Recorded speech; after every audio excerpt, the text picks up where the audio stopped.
Welcome in Kendrick Perkins for this debate. Perk, what do you think?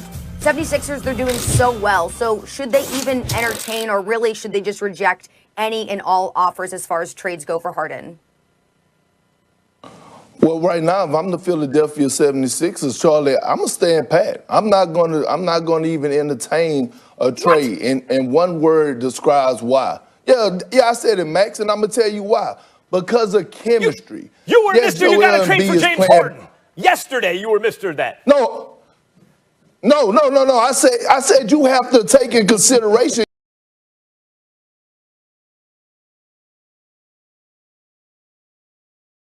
And you have to entertain it before the season started. Excuse me if I'm wrong for saying that you have to entertain for trading for a guy that led the league in scoring for 3 consecutive seasons, a guy that's averaging 33 points and 10 assists right now this season. I said it preseason, but I also said this, Max. I said keep a close eye on the Houston Rockets and keep a close eye on the Philadelphia 76ers and see where they're at and see how they're doing. And right now, when you look at this Philadelphia 76er team, they are the best team in the Eastern Conference. Doc Rivers have this team playing together.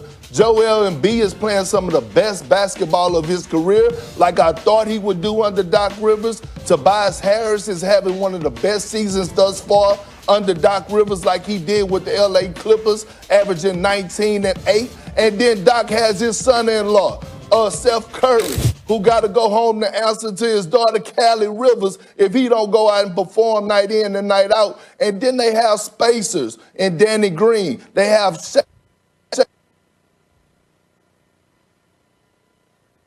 Street. All right, Max, you might have to pick it up here. What do you say in response to what Perk has to say so far? See that? The basketball gods. I know. The basketball gods had to cut off that nonsense.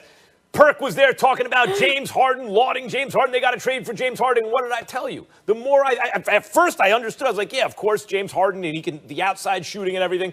The more I thought about it, no, man, no. Number one, you saw that KD is back. See, that's something I was wrong about. I thought you had, I don't even say I was wrong. I would say he's exceeded my expectations. I didn't think you could just assume KD would still be KD after that injury, because almost always the person comes back as something less than what they were. But KD is enough of himself that you have to account for that. And who's best positioned to guard that guy in the playoffs? Ben Simmons, who last year, until he got hurt, I thought was the best defensive player in the world. You know who the best defensive player in the world this year is, I think?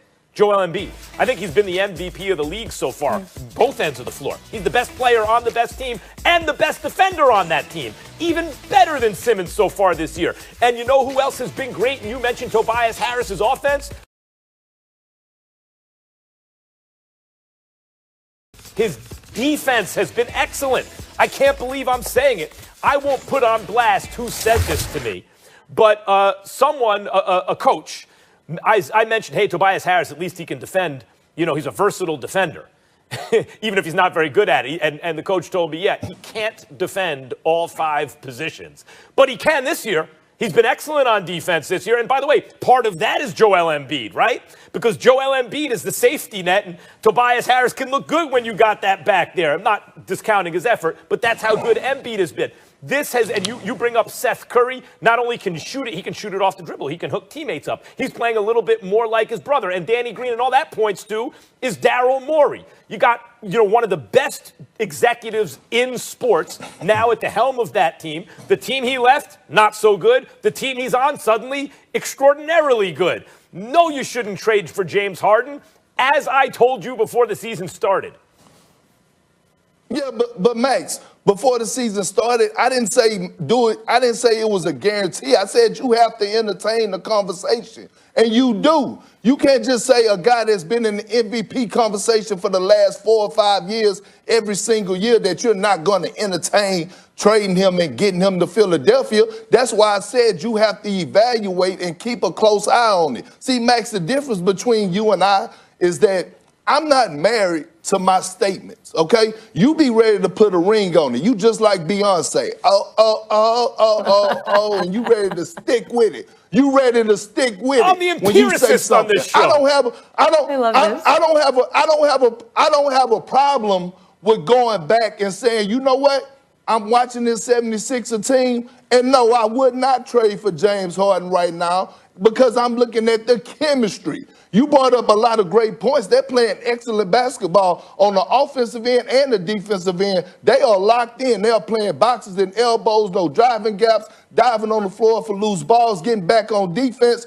But what I'm saying is the chemistry. The joy that I'm watching in Joel Embiid, the joy that I see in Ben Simmons, no bad body language. The bench is up, clapping, cheering for one another. A guy hits the floor, I see 3 or 4 guys sprinting there to help him up. This is why I'm saying I would not trade for James Harden right now if I'm the Philadelphia 76ers. And they have came out to a great start. The Doc Rivers effect, having them buy into their roles and being stars in their roles, Max. So you can't just say because I said in preseason that I would trade for James Harden that I said something wrong. Well, look, here's the thing. I'm the one on this show. I don't know who you're talking about. I don't have a religious point of view about this, any undisprovable hypothesis. When new information comes out, when the facts change, so does my opinion. So, I get that. What I'm pointing out is I think you could see this coming. When you saw what Brooklyn looked like with KD, you knew that Philly needs especially Ben Simmons. No one's going to stop KD, but Ben Simmons can do the best possible job. Here's the thing about James Harden right now. I don't think the Sixers should trade for him. I don't think the Nets should either. And now with Dinwiddie hurt, who knows even if they could swing a deal for him. So where does that leave Harden? It leaves him for the moment in Houston. Couple weeks ago, I was on this show arguing and debating with you and Stephen A.